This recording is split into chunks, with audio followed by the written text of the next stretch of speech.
The Great Hall of the Galactic Council was the largest structure Admiral Jack Morrison had ever seen.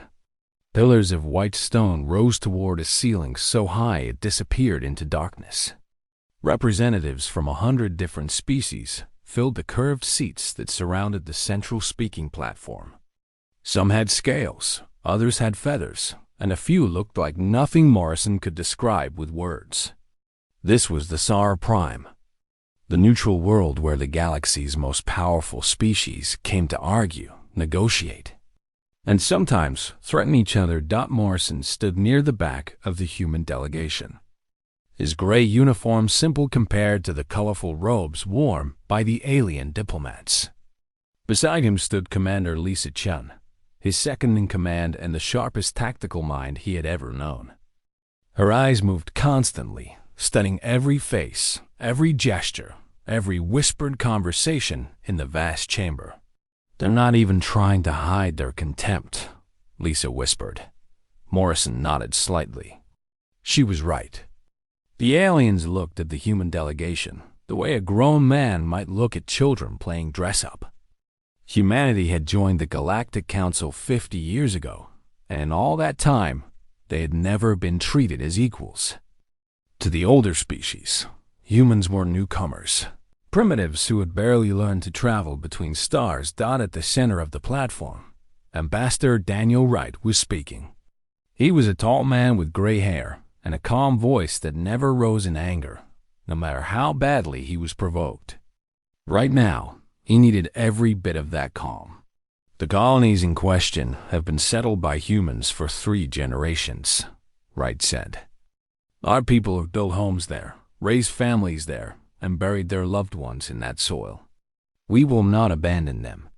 A sound like grinding rocks filled the chamber. It took Morrison a moment to realize it was laughter. The sound came from the Dravani section, where a massive creature covered in dark purple scales rose from his seat. This was Counselor Vexton, leader of the Dravani Empire and one of the most powerful beings in the known galaxy. "Ambassador Wright," Vexton said, his voice deep and rumbling, "your species seems confused about its place in this galaxy. Those worlds belonged to the Dravani Empire long before your ancestors crawled out of the mud on your little planet. We are simply reclaiming what is ours. With respect, Counselor, those claims are based on surveys conducted over 2,000 years ago. Your empire never settled those worlds. They were empty when our colonists arrived." Vexton's massive head tilted to one side. "Empty because we chose to leave them empty. That does not change our ownership. The Dravani do not recognize human claims to any territory in what we consider our sphere of influence." Wright remained calm. "And if we refuse to leave?" The chamber went silent. Every eye, every sensor, every attention turned to Vexton. The Dravani counselor stepped down from his seat and walked toward the speaking platform. He was enormous, easily 3 meters tall, with arms thick as tree trunks and claws that could tear through metal. "If you refuse," Vexton said slowly, "then we will remove you. Your little fleet of 20 ships is charming, human, truly charming. But the Dravani have 400 warships ready to move at my command. Your colonies will be taken, your ships will be destroyed, and your species will learn the lesson that every young race must eventually learn." He leaned closer to Wright, close enough that the ambassador could smell the alien's breath. "You are nothing," Vexton said. "You are primitive apes playing at civilization. You do not belong among the stars, and if you continue to pretend otherwise, we will remind you of that truth in ways you will not enjoy." The Dravani representatives laughed again. Some of the other species joined them, though others simply watched in uncomfortable silence. Wright did not flinch. "I asked the Council to consider the consequences of this action. We seek only peace and fair treatment." High Speaker Zereth, the ancient being who led the Council, raised one of his many limbs for silence. His species had no readable facial expressions, but his voice carried something that might have been boredom. The Council has reviewed the territorial claims, Zyrith announced. The historical records support the Dravani position. Humanity is given 30 standard days to evacuate all personnel and assets from the disputed colonies. Failure to comply will be considered an act of war against the Dravani Empire, and the Council will not intervene on humanity's behalf. The decision was final. The Council had sided with the Dravani, just as everyone expected they would. Humanity was too small, too weak, too unimportant to matter. Wright gathered his documents and walked back to the human delegation with his head held high. He said nothing, but Morrison could see the cold fury in his eyes. "Admiral," Wright said quietly, "I believe it's time." Morrison nodded. He had been waiting for this moment for a very long time. He turned to Lisa and spoke in a voice too low for anyone else to hear. "Contact Earth Command. Tell them Protocol Omega is now active." Lisa's eyes widened slightly, but she was too well trained to show any other reaction. She simply nodded and stepped away to send the coded message through her secure communicator dot as the human delegation filed out of the Great Hall. Vexthen's voice followed them. "Run home, little humans. Tell your people to pack their bags. The Dravani are coming, and there is nothing you can do to stop us." More laughter. More mockery. The sound echoed off the ancient walls and followed the humans all the way to their shuttle dot once they were safely inside and away from alien ears. Lisa finally spoke. "Sir, Protocol Omega means we're revealing everything. The entire fleet. All of it." Morrison strapped himself into his seat and looked out the window at the massive council building below. Somewhere inside, the Dravani were celebrating their easy victory over the pathetic humans. "They have no idea what's coming," Morrison said. "Earth has been waiting for this moment for 50 years. Every insult, every dismissal, every time they called us primitive and weak, we smiled and said nothing. We let them believe we were harmless." He turned to look at Lisa, and for the first time, she saw something dangerous in his eyes. "But we were never harmless. We were patient. And now that patience is about to pay off." The shuttle lifted off from the SAR Prime and began its journey toward the edge of the system, where a small human transport ship waited to take them home. It was an old ship, slow and poorly armed, exactly the kind of vessel the galaxy expected humans to use. Lisa looked at the aging transport and then back at Morrison.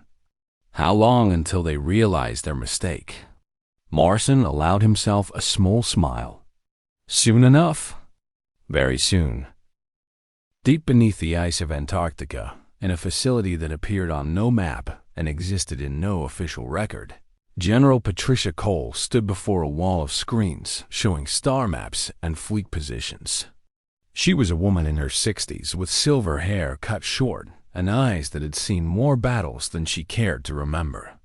Behind her, dozens of officers worked at their stations, monitoring communications from across the galaxy. The message from Admiral Morrison had arrived 10 minutes ago. 3 words that changed everything. Protocol Omega active. Cole took a deep breath and pressed a button on her console. Her voice would now reach every hidden base, every secret shipyard, every commander who had spent decades waiting for this moment. All fleet commanders. This is General Cole. Authentication code Omega 773. The time has come. Begin activation of all primary assets. I repeat, begin activation of all primary assets. Earth expects every man and woman to do their duty. She released the button and watched as confirmations began flooding in from across human space. For 50 years, they had prepared for this day. Now it was finally here. Thousands of light years away, Captain Ryan Torres stood on the bridge of the USS Vanguard and felt his ship come alive around him. The Vanguard had been hiding in an asteroid field for 3 years, powered down to minimal levels, waiting. Now her engines roared to life. Her weapon systems hummed with energy. and her crew moved to their stations with practiced efficiency. Torres was a young captain, only 35, but he had trained his entire adult life for this moment. He looked around at his bridge crew and saw the same mixture of excitement and nervousness on every face. "All stations report ready, Captain," said Lieutenant Commander Amy Reeves, his weapons officer. She was checking her console for the 10th time, making sure every missile and every energy cannon was functioning perfectly. "Navigation. Set course for the Corvin Nebula," Torres ordered. "We're joining the main fleet." As the Vanguard powered out of the asteroid field and into open space, Torres thought about how all of this had begun. He had learned the full story during his training at the Academy, in classes that were hidden from public knowledge. 50 years ago, when humanity first made contact with alien life, they had been excited and hopeful. Here was proof that they were not alone in the universe. Here were new friends to meet, new knowledge to share, new worlds to explore. But the reality had been different. The aliens they met were not welcoming.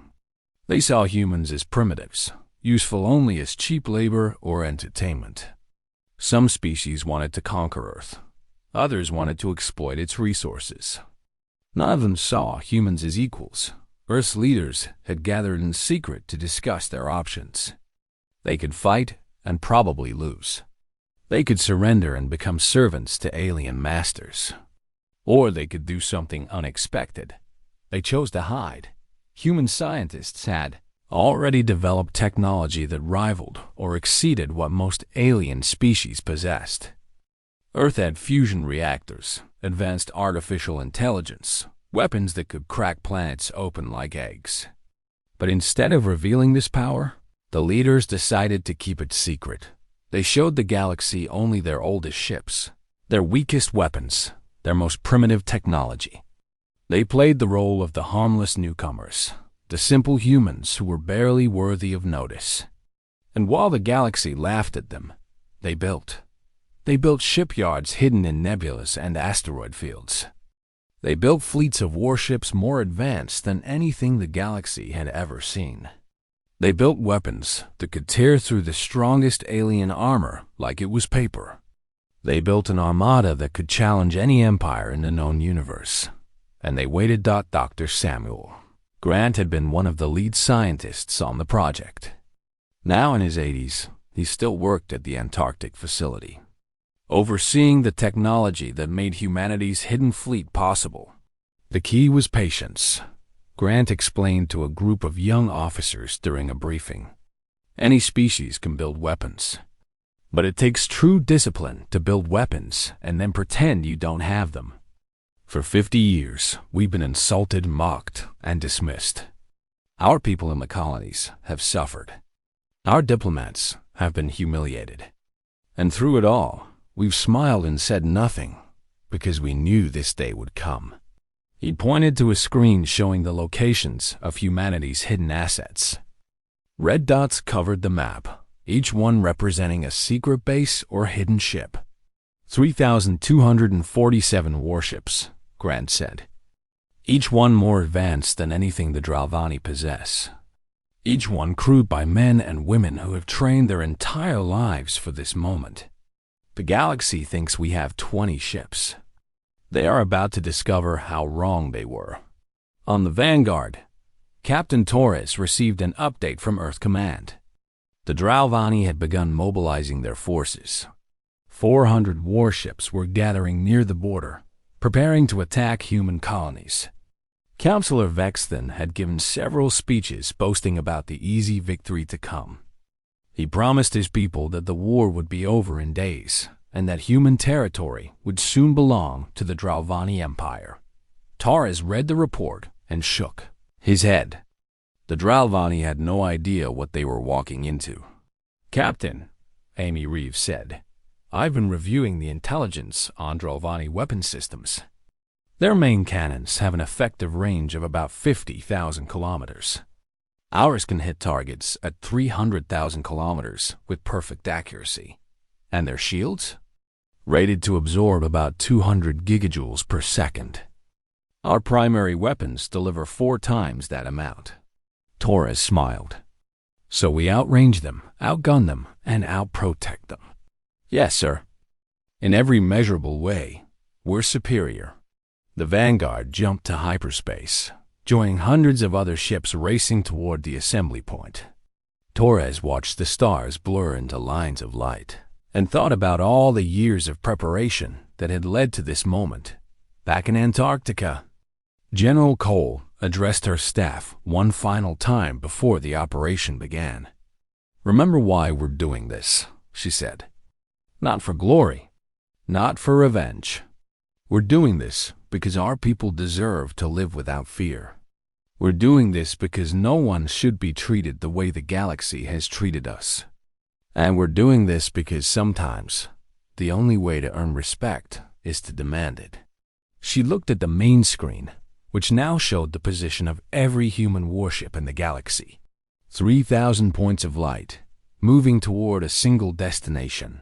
50 years of patience ends today, Cole said. It's time to show them who we really are. The Corvin Nebula was a cloud of purple and gold gas that stretched across 3 star systems. It was beautiful to look at, but dangerous to navigate. Radiation storms, gravity wells, and sensor interference made it one of the most avoided regions in the galaxy. That was exactly why humanity had chosen it as their secret gathering point. Admiral Jack Morrison stood on the observation deck of his flagship, the USS Constellation, and watched as ships emerged from hyperspace one after another. First came the destroyers, small and fast, designed to hunt down enemy scouts and protect the larger vessels. Then came the cruisers, bristling with weapons and covered in armor that could withstand direct hits from orbital bombardment. And finally came the battleships and carriers, massive vessels that dwarfed anything the galaxy had ever seen. 3,000 warships, gathering in formation like a fist preparing to strike. Commander Lisa Chen walked up beside Morrison and handed him a datapad with the latest reports. "All ships have arrived," she said. "Fleet is at 100% strength. All weapon systems are operational. All crews are ready." Morrison took the datapad but didn't look at it. He couldn't take his eyes off the sight before him. For 50 years, he had known about the hidden fleet. He had trained on these ships, studied their capabilities, prepared for the day when they would finally be used. But seeing them all together like this, filling the nebula from horizon to horizon, was something else entirely. "It's beautiful," he whispered. Lisa nodded. "The Dravani think they're about to fight 20 old transport ships. They're going to get the surprise of their lives." Morrison finally looked down at the datapad. The Dravani fleet had crossed into human territory 6 hours ago.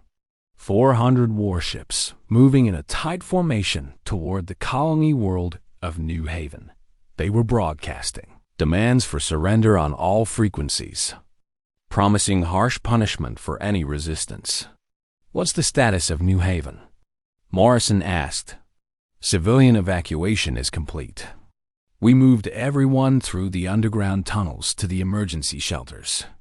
When the Dravani arrive, they'll find empty cities and abandoned buildings. No one will be hurt."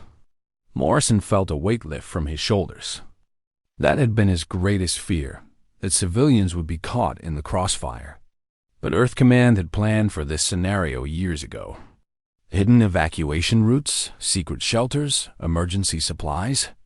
Everything needed to keep innocent people safe while the military did its work. "Sir," Lisa said, "Fleet Captain Derek Shaw is requesting permission to address the First Strike Group." "Granted." Across the fleet, Captain Shaw's voice came through every speaker and every communicator. He was the commander of the First Strike Group, the ships that would lead the attack and draw first blood. "This is Fleet Captain Shaw to all Strike Group vessels.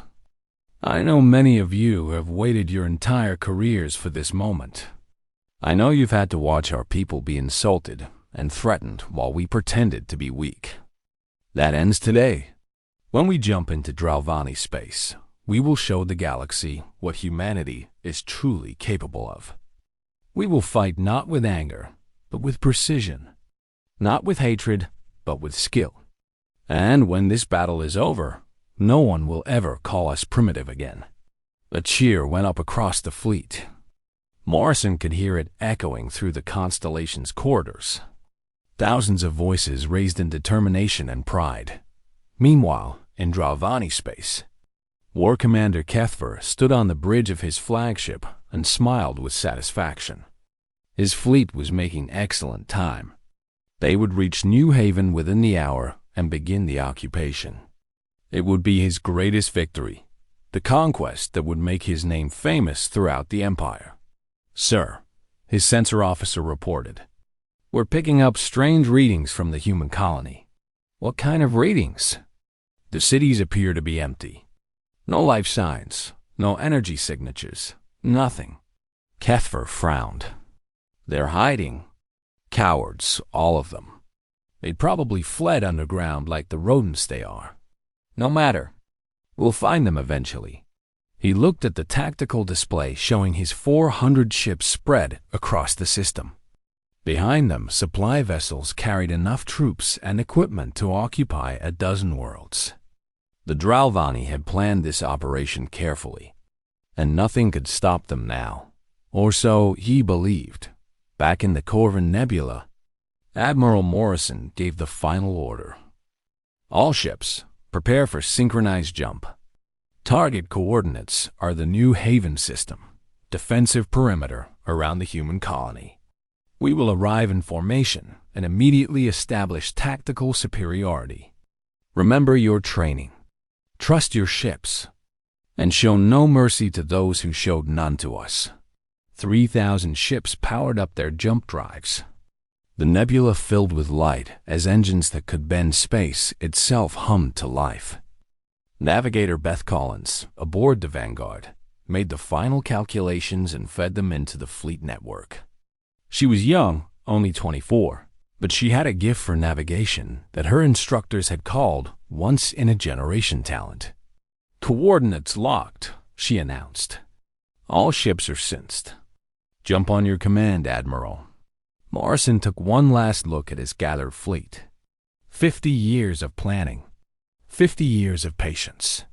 50 years of pretending to be less than they were done. It all came down to this moment. "Execute jump," he said. 3,000 points of light vanished from the Corvin Nebula and reappeared in the New Haven system, surrounding the Dravani fleet like a net, closing around trapped fish.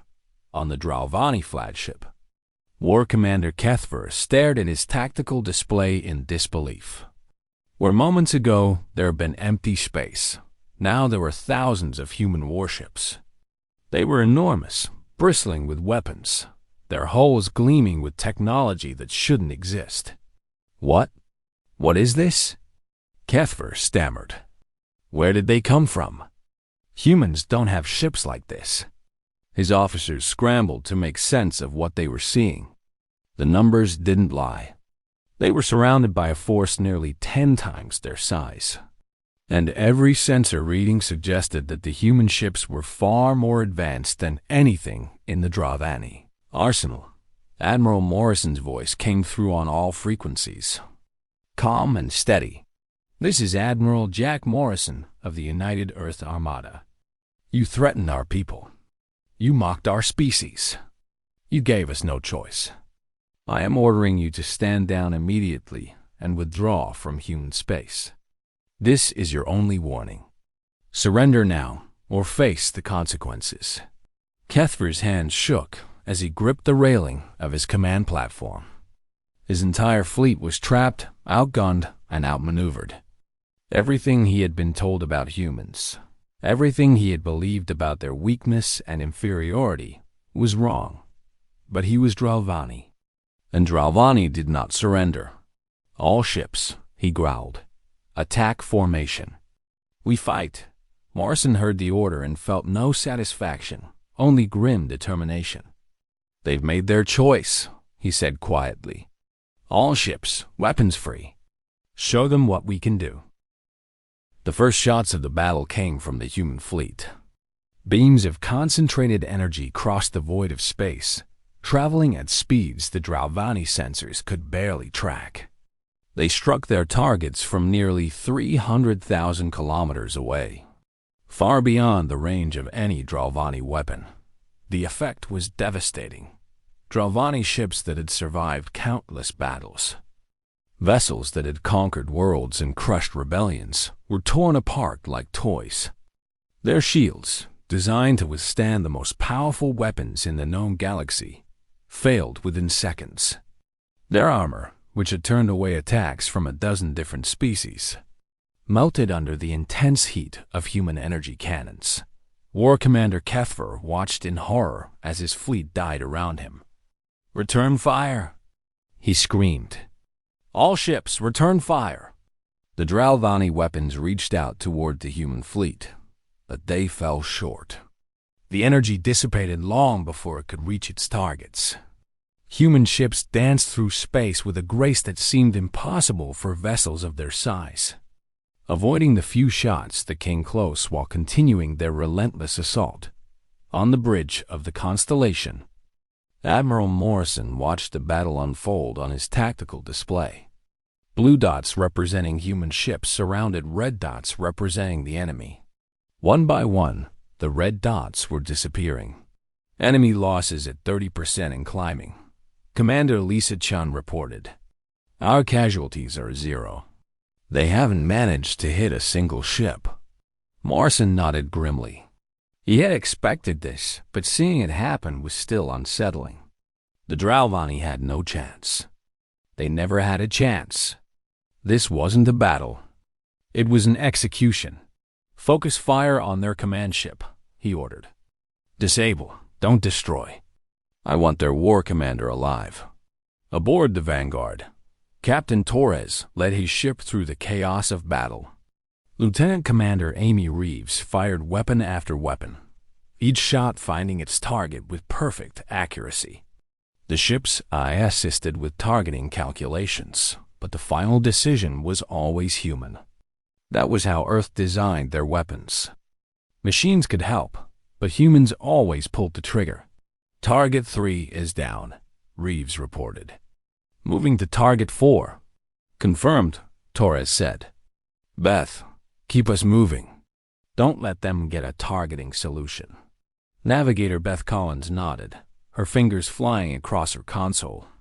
The Vanguard twisted and spun through space, avoiding debris from destroyed Dravani ships while maintaining perfect firing positions. It was like a dance, beautiful and deadly. The Dravani tried everything. They attempted to concentrate their fire on single human ships, hoping to overwhelm them with sheer numbers. It didn't work.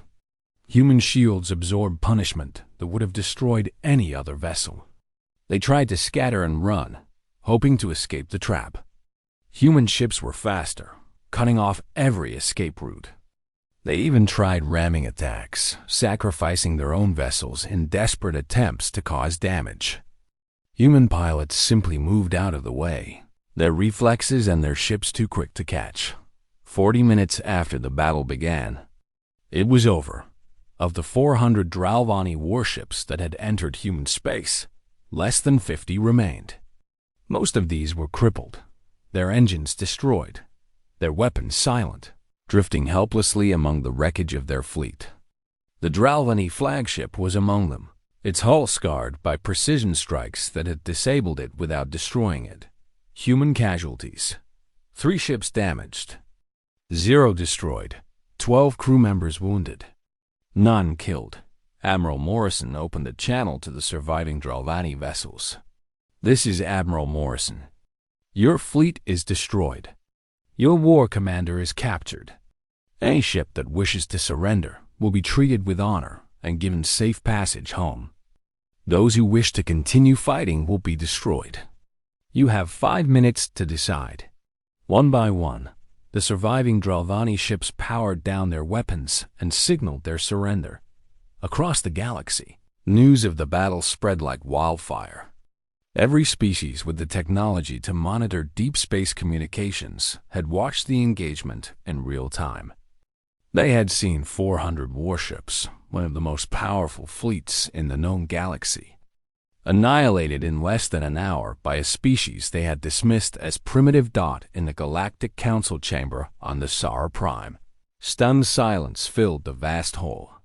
Councillor Vexton stood frozen before his seat, staring at the holographic display showing the aftermath of the battle. His purple scales had gone pale, almost gray. "This is impossible," he whispered. "Humans can't have technology like this. They're primitives. They're nothing." High Speaker Zyrith turned his ancient eyes toward the Dravani counselor. "It appears we were all mistaken about humanity's capabilities." Ambassador Daniel Wright rose from his seat in the human section. Every eye in the chamber turned toward him. Where once those looks had been filled with contempt and dismissal, now there was fear. Fear and something else. Respect. "Counselors," Wright began, his voice calm and measured, "what you have just witnessed was not an act of aggression. It was an act of defense. The Dravani threatened our people, invaded our space, and left us no choice but to respond. We did not want this war. We have never wanted war. But we will not allow our citizens to be harmed, our colonies to be stolen, or our species to be treated as inferior." He paused, letting his words sink in. "For 50 years, humanity has hidden its true strength. We did this not because we were weak, but because we were wise. We knew that revealing our power would change everything. We knew that fear would replace contempt, and that fear can be just as dangerous. But you pushed us. You left us no choice." Wright looked directly at Vexton. "The question now is, what happens next? We could use our fleet to conquer your empire, Counselor. We could take every world the Dravani possess and reduce your species to servants. That is what you would have done to us. But we are not you." He turned to address the entire council. "Humanity does not seek empire. We do not seek domination. We seek only to live in peace, as equals among the stars. But make no mistake, the fleet you saw today was only our first response group. We have more ships, more weapons, more technology than you can imagine. Anyone who threatens humanity will face the same fate as the Dravani fleet." The chamber remained silent. For the first time in the history of the Galactic Council, no one had anything to say. Finally, High Speaker Zyrith spoke. "The Council will need time to consider these new circumstances. We call for a temporary recess." As the alien diplomats filed out of the chamber, many of them casting nervous glances at the human delegation, Ambassador Wright allowed himself a small smile. The galaxy would never look at humanity the same way again. 2 weeks after the Battle of New Haven, Admiral Jack Morrison led a fleet of 500 warships to the Dravani homeworld. They did not come to conquer. They came to deliver a message. The planet was called Drava Prime, a massive world covered in dark forests and towering mountain ranges. From orbit, Morrison could see the cities that spread across every continent, monuments to an empire that had dominated this region of space for thousands of years. Now, that empire watched helplessly as human ships filled their sky. "Admiral," Commander Lisa Chun said, "we're receiving transmissions from the surface. The Dravani government is requesting communication. Put them through." The main screen flickered to life, showing the interior of what appeared to be a government chamber. Dozens of Dravani officials sat in curved rows, their purple scales dull with fear and exhaustion. At the center stood a figure Morrison recognized from intelligence reports. This was High Chancellor Vex Mora, the supreme leader of the Dravani Empire and mother of Councillor Vexton. She was old. Her scales faded to a pale lavender, but her eyes still held the sharp intelligence of a leader who had ruled for over a century. "Admiral Morrison," she said, her voice carrying the weight of her position, "you have proven your point. Our fleet is destroyed. Our war commander is your prisoner. We are at your mercy. Tell me, what does humanity want from us?" Morrison stood straight and spoke clearly, knowing his words would be heard by every Dravani on the planet and beyond. High Chancellor, I want you to understand something. 2 weeks ago, your son called us primitive apes. He said we didn't belong among the stars. He threatened to destroy our colonies and enslave our people. He was wrong.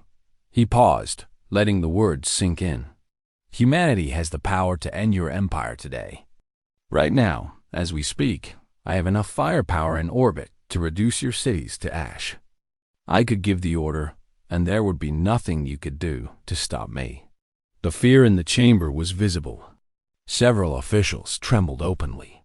Even the High Chancellor seemed to brace herself for the worst. But I won't give that order, Morrison continued, because we are not like you. We did not build our fleet to conquer. We built it to protect. We hid our strength, not because we were afraid, but because we hoped we would never have to use it. Your son forced our hand. He stepped closer to the screen. Here are our terms. First, the Dravani Empire will withdraw all territorial claims to human space immediately and permanently. Second, your government will issue a formal apology to humanity for the threats and insults we have endured. Third, you will release any human prisoners you hold and provide compensation for damages caused by your military actions. And fourth, you will enter into a peace treaty with Earth that guarantees neither side will attack the other without extreme provocation. The High Chancellor stared at him with an expression Morrison couldn't quite read. That is all? She asked. You're not demanding territory? Not demanding tribute? Not placing our empire under human control? No, we're not interested in ruling you. We're interested in being left alone to build our own future. Accept these terms, and this conflict ends today. Refuse, and we will be forced to take more direct action. The choice is yours. There was a long silence. The Dravani officials whispered among themselves, clearly shocked by what they were hearing. They had expected demands for surrender, for humiliation, for the complete subjugation of their people. Instead, they were being offered peace. Finally, the High Chancellor spoke. Admiral Morrison, the Dravani Empire accepts your terms. We will withdraw our claims, issue our apology, and sign your treaty. There will be peace between our peoples. Morrison nodded. A wise decision, High Chancellor. My government will send diplomats to work out the details. I hope this marks the beginning of a new relationship between our species. 3 months later, the Galactic Council convened for a historic session. For the first time in its long history, a new species was being granted a permanent seat on the High Council. The small group of elder races that held true power in galactic affairs. Ambassador Daniel Wright walked to the central platform, where a seat had been prepared for humanity's representative. The chamber was packed. Every species wanted to witness this moment. High Speaker Zyrith rose to address the assembly. The Galactic Council recognizes the extraordinary circumstances of recent events. Humanity has demonstrated capabilities beyond what any of us anticipated. More importantly, they have demonstrated wisdom and restraint in the use of their power. It is the judgment of this council that humanity has earned a place among the elder races. Wright took his seat, feeling the weight of history pressing down on his shoulders. He thought of all the humans who had worked and sacrificed over the past 50 years to make this moment possible. The scientists who had developed their technology, the soldiers who had trained in secret, the diplomats who had endured insult after insult while keeping their true feelings hidden. They had all played their parts. And now, finally, their work had paid off, on Earth. In the Antarctic facility, General Patricia Cole watched the ceremony on a live broadcast. Beside her stood Admiral Morrison, who had returned home after the Dravani Treaty was signed. "We did it," Cole said quietly. "After all these years, we actually did it." Morrison nodded, but his expression was thoughtful rather than celebratory. "We've won this battle," he said. "But we've also changed everything. The galaxy knows what we can do now. Some species will respect us. Others will fear us. And some might see us as a threat that needs to be dealt with before we become even stronger." Cole turned to look at him. "Are you saying we made a mistake?" "No. We did what we had to do to protect our people. I don't regret that. But I know this isn't the end of our story. It's just the beginning of a new chapter." Back on the Sahara Prime, Ambassador Wright addressed the Council one final time. "Humanity is grateful for this honor," he said. "We promise to use our position to promote peace, fairness, and cooperation among all species. We have learned through hard experience that strength means nothing without the wisdom to use it properly. We could have revealed our fleet years ago and forced our way to this seat through intimidation.